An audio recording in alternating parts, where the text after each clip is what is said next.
apa artinya alif lam mim? Semua harus punya makna. Kalau tak punya makna berarti cacat mukjizatnya. Pertanyaannya, apa artinya alif lam mim? Bukan. Sekarang saya bahas. Tidak sekarang ya. Sekarang saya selesaikan sebentar. Supaya nanti kalau Anda ditanya jelas. Tadi belajar apa? Alif lam mim. Apa itu makhraj? Enggak tahu arti. Sebentar, paling 5 menit selesai. Ya, tambahannya ya bonus. Huruf itu tidak pernah ditanya artinya. Karena huruf itu baru muncul arti yang sempurna kalau sudah terangkai dengan kalimat yang sempurna. Jelas? Paham? Misal, apa artinya A? Hah? Apa artinya Y? Apa artinya H? Gak ada. Tapi kalau Anda gabungkan A, Y, A, H, ayah. Apa artinya ayah? Bapak. Apa artinya bapak? Ayah. Baru punya makna, gitu kan? Tapi Al-Quran berbeda. Al-Quran itu sempurna. Karena itu ketika Anda bertanya apa artinya alif lam mim, maka pertanyaannya kemudian dirubah dengan bentuk yang sempurna. Apa di antara pertanyaan yang sempurna itu? Kenapa Allah membuka dengan alif lam mim surah Al-Baqarah ini? Sehingga dari situ Anda tahu, oh ini artinya alif lam mim itu. Karena tinggi. Di Quran tuh nggak ada yang nggak jelas. Semua harus punya makna. Kalau tak punya makna berarti cacat mukjizatnya. Karena huruf Al-Quran beda dengan huruf biasa, lain dengan huruf mabna, tapi hurufnya huruf makna, maka setiap hurufnya mesti punya makna. Maka kalau Anda tanyakan apa artinya alif lam mim, maka mesti dimulai dengan kalimat kenapa Allah membuka Al-Baqarah dengan alif lam mim. Baru Anda akan mengerti maknanya. Kalau tidak, jadi tebak-tebakan nanti. Ada yang mengatakan alif lam mim singkatan Allah, A-nya Allah, lamnya Jibril, mimnya malaikat. Di wahyu diturunkan oleh Allah kepada malaikat Jibril, ya, perantaranya disambungkan pada Nabi Muhammad sallallahu alaihi wasallam. Lalu apa artinya Toha? Apa artinya Yasin? Apa artinya alif lam mim sad? Bingung sadnya siapa gitu. Ya, karena itulah kemudian sebagian ulama tidak memilih untuk menafsirkan itu. Ada yang mengatakan ini mutasyabih, ini sir, ini rahasia dalam Al-Quran, hanya Allah yang tahu dan seterusnya. Kalau gitu kita tanyakan bagaimana Allah memberikan penjelasan. Kisahnya dimulai dari kebiasaan masyarakat jahiliyah, yang dari kebiasaan ini dikenal dengan keistimewaan mereka. Sampai hari ini nggak ada yang menandingi keistimewaan ini. Apa di antara keistimewaan itu? Orang Arab itu, orang Arab, kalau saya katakan Arab berarti yang dulu yang fasih. Kalau sekarang ada, alhamdulillah. Tapi sekarang sudah banyak bercampur bahasanya dengan ajam, sehingga menjadi amiyah, bahasa dialek, bahasa pasaran. Ya, lahjah.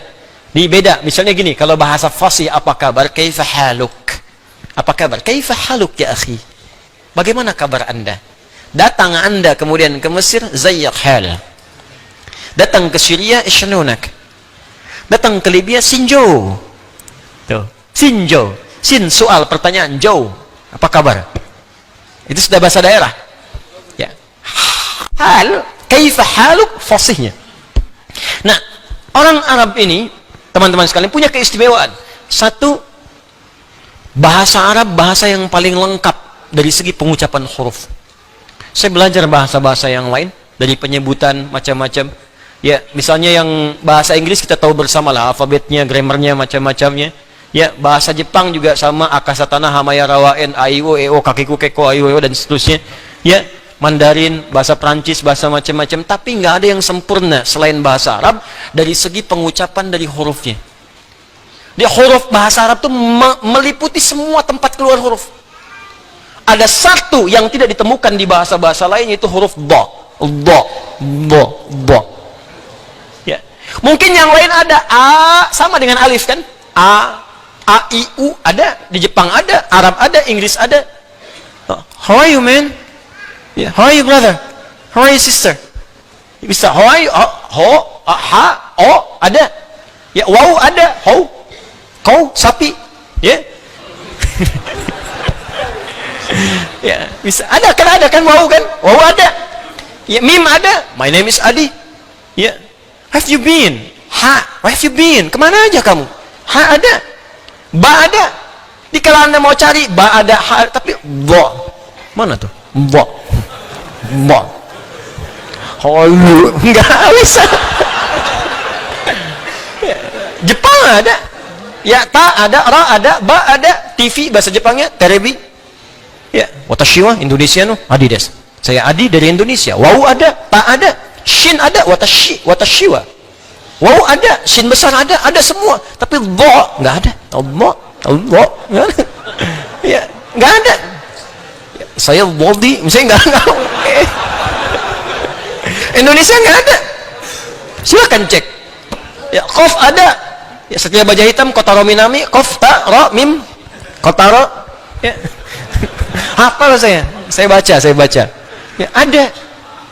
Ya, tapi Anda di bahasa Arab nggak ketemu cuma satu yang di bahasa Arab, di bahasa lain nggak ada. Dha. Karena itu orang Arab membanggakan dengan bahasanya, dikenal dengan lughatud dhad. Dha. Ini makhrajnya di sini dha. Waladhdallin. Dha.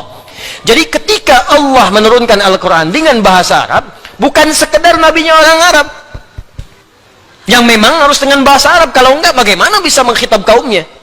Kaum orang Arab turun Quran pakai bahasa Inggris misalnya, enggak kan paham, pasti dengan bahasa Arab. Tapi apa hikmah di balik itu? Di Quran surah Yusuf disebutkan la'allakum taqilun, supaya kita berpikir, oh ada yang sempurna di bahasa ini.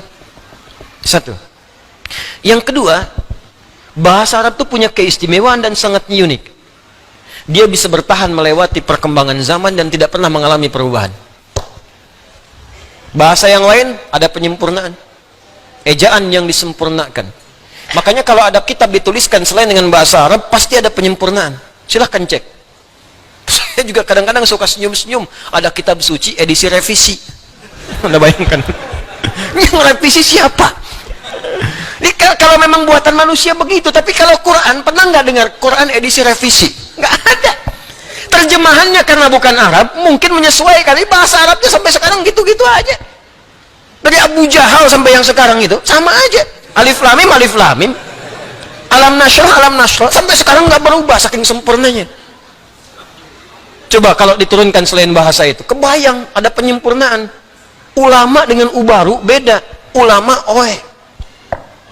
ubaru lambangnya sudah beda. Dulu DJ, sekarang J sendiri, D sendiri, udah pisah, talak 3. Masing-masing punya kehidupan sendiri. Kan? Ya, mesti ada penyempurnaan. Tapi karena Quran firman Allah, dipilih oleh Allah mana yang bisa hadir di setiap masa, mana yang bisa melewati zaman tanpa perubahan, nggak bisa diamandemen, nggak bisa dirubah. Bahasa Arab. Yang ketiga, bahasa Arab itu kayak makna. Anda hafal satu kosakata, itu di standar hafal 12. Jadi kalau Anda belajar bahasa Arab, hafal satu kata, sebetulnya Anda sudah menguasai 12 kata. Duduk apa bahasa Arabnya? Jalasa, duduk, orang duduk. Jalisun, tempat duduk. Majelis, silahkan duduk. Ijlis. Tuh. Ini nggak jauh-jauh dari situ. Anda tahu jalasa, banyak. Ya. Tapi kalau bahasa Inggris cuma satu. Sama dengan jalasa, jealous, cemburu. Yang lainnya nggak ada lagi. Jelas saya disu jelasan gitu kan? Jelas saya disu julusan, qa'ada, maq'ad, qu'ud, sajadah, sujud, tempat sujud, masjid, orang sujud, sajid, sujudlah, usjud. Tahu satu kata, Qurannya gampang. Karena di Quran ada usjudulillah, ada. Masjid jamaknya masjid ada.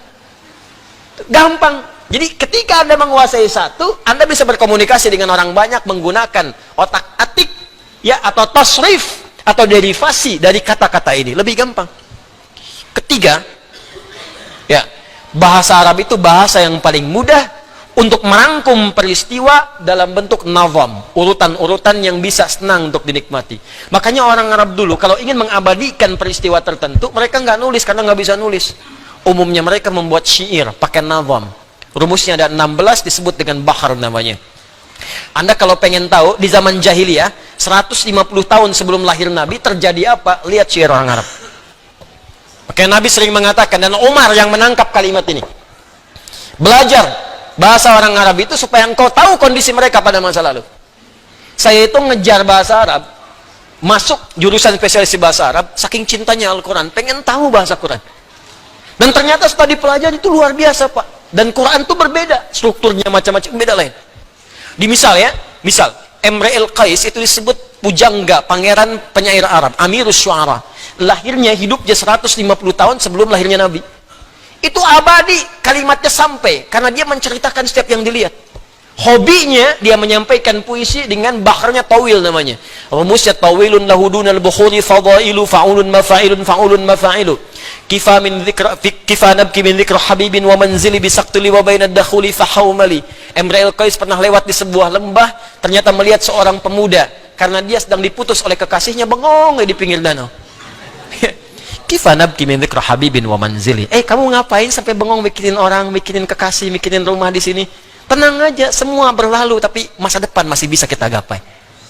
Ya, kifa nabki min dzikri habibin wa manzili bisaktuli wa bainad dakhuli fahawmali. Dia sedang homesick ya sekarang, sedang ingat rumahnya di Haumal. Itu sampai disebutkan desanya namanya Haumal, kejadiannya di sini sedang bengong pada saat itu. Kejadian 150 tahun sebelum datangnya Nabi. Ada semua. Anda ingin tahu apa yang terjadi saat Nabi pulang dari perang Tabuk? Apa yang terjadi? Disambut di Madinah dengan kalimat syairnya yang dibuka. Tala'al badru alaina min thaniyatil wada'i majaba syukru alaina wadalillahi da'i. Itu kan syair asalnya. Qasidah itu bukan rebana, beda. Qasidah itu syair yang berjumlah 7 bait, disebut qasidah. Ya, jadi qasidah itu bukan pakai rebanya. Dani nuning dang ning dong, dani nuning dang ning dong, bukan. Ya. Itu penambah aja irama itu, instrumennya itu. Asalnya itu syairnya. Dulu nggak ada pakai alat, cuman belakangan aja pakai alat, dufuf namanya. Ya, rebana itu dufuf. Qasidahnya itu bukan rebananya. Ya, jadi qasidah itu syair-syair yang sudah berjumlah 7, disebut qasidah. Kalau qasidah dikumpulkan 3 qasidah disebut diwan namanya. Diwan itu kumpulan-kumpulan qasidah, qasidah kumpulan-kumpulan syair yang berjumlah 7 bait. Gitu. Semua orang yang dilihat bisa bikin puisi seketika. Al-Asma'i itu lihat burung lompat-lompat, burung kecil. Ya, di atas bunga itu. Ya, bunga yang sedang mekar, di bawahnya ada sungai. Itu langsung bisa bikin puisi. Pakai rojas, mustafilun mustafilun mustafilun mustafilun mustafilun mustafilun. Saya sering bacakan di sini. Sautus safiril bulbuli hayyaja qalbi thamili al-ma'u wa zahru ma'a zahri lahzul muqali fa anta ya sayyidali wa sayyidi wa maulali fakam tayammuni ghazayilun uqayqali qataftuhu min wajdatin min fi'li hadha ar-rajuli faqala la la la la faqad ghada muharwili wa walwalat wali ya waylali faqultu la tuwalwili fabayyinu lu'lu'ali qalat lahu hina kadha in radidul muqali kahatan kakailali tabtabuli. Wah, coba ulangi. Saya aja setengah hidup mempelajarinya. Kan orang bilang setengah mati, kan? Setengah mati itu sekarat. Itu luar biasa. Ya, itu nampak, itu bukan cerita biasa, bukan kalimat-kalimat yang bisa dibacakan tertawa atau senyum belaka, tidak. Itu kisah kejadian, ada nyata. Nyata itu. Di mereka kehidupannya dahsyat, bisa bikin lihat antum aja jadi syair. Ya. Sautu safiril bulbuli, ya dah. Pakai tawil aja deh. Ya, fa'ilun mafa'ilun fa'ulun mafa'ilun fa'ulun mafa'ilun fa'ulun mafa'ilun. Jalastu fa'iqun al-kursi fara'aitu fara'aitu ra'isun aswada jalisun amami biqafiyatihi. Ya, misal saya duduk sedang di bangku, sedang mengajar, maka di hadapan saya ada sudut kemiringan tertentu, seorang pakai peci hitam duduk depan saya. Ya, fatabassama dhahikan ra'ani, maka dia tersenyum-senyum sambil ketawa melihat saya. Ya. Itu dibikin aja, rumusnya ada sendirinya. Ya, cuman